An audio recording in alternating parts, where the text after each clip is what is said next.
Now, when you look at the technology, any technology in its early days, things like television, internet, and social media, they are all dismissed as fads.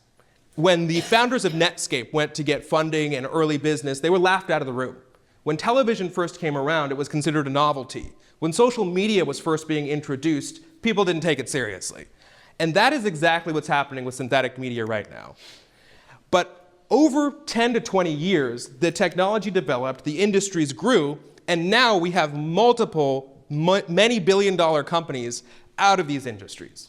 So as we can see, deep media as pioneering this technology, and synthetic media is growing at the same rate as all of these other technologies. So we believe synthetic media will be as big as film, the internet, and social media over the next 10 years, and the evidence supports that theory. Now, at Deep Media, our goal is to create applications that make the world a better place, that don't fool people, but rather help us all communicate and help us all become a little bit closer. We believe the core ethical application of synthetic media is what we call universal translation. The ability to take someone speaking English, for example, and make them speak 50 languages in their own voice. It's a very natural and honest translation. It sounds and looks exactly like them. So you can have the President of the United States address the United Nations in every single language. Here we have 5. We're back at the table in international forums, especially the United Nations. 为了集中注意力，并刺激全球行动应对共同的挑战。我们正在重新参与在世界卫生组织，和工作紧密合作与科瓦奇公司合作。So if our allies are watching this in Germany and France, they feel like they're being spoken to.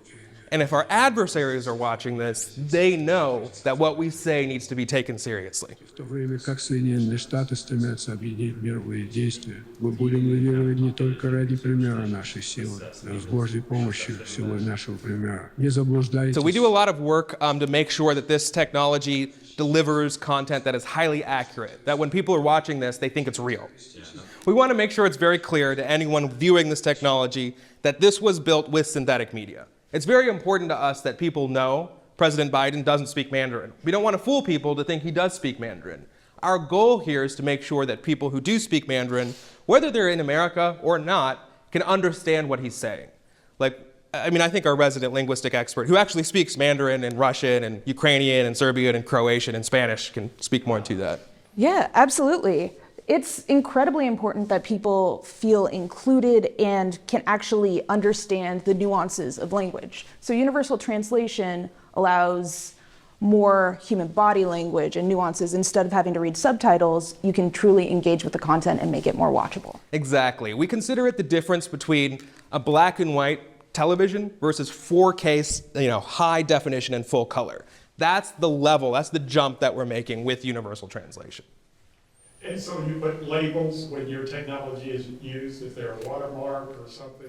Exactly. Anytime we have a video produced in a foreign language, there's the Deep Media watermark, and anytime someone sees that, they know it has been synthetically manipulated.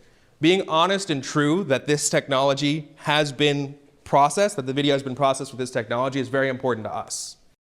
Isn't it the case, though, that the gestures and the pauses and things wouldn't line up in English with Chinese or some other language even, right?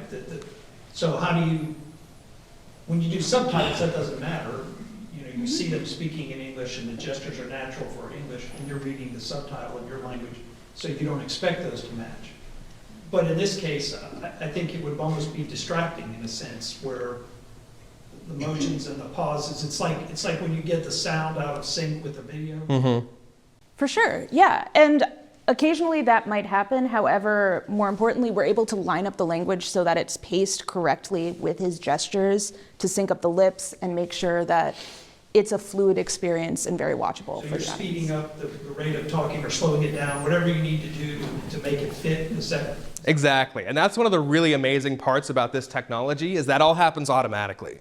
There's not a human being that does that.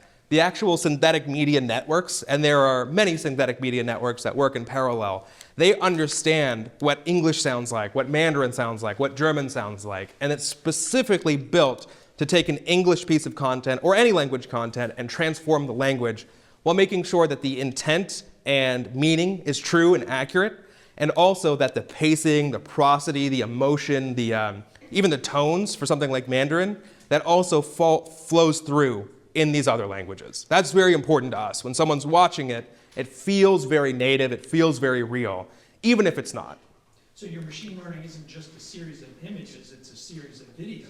Exactly, right. It's trained on videos, voices, images. It's trained on the full suite of media content. And so essentially what we want to make sure is clear is that synthetic media is here to stay. This is the next big frontier in technology. It's going to become more prevalent in our society over time. And it is a paradigm shift in how media and content is created and delivered to the masses.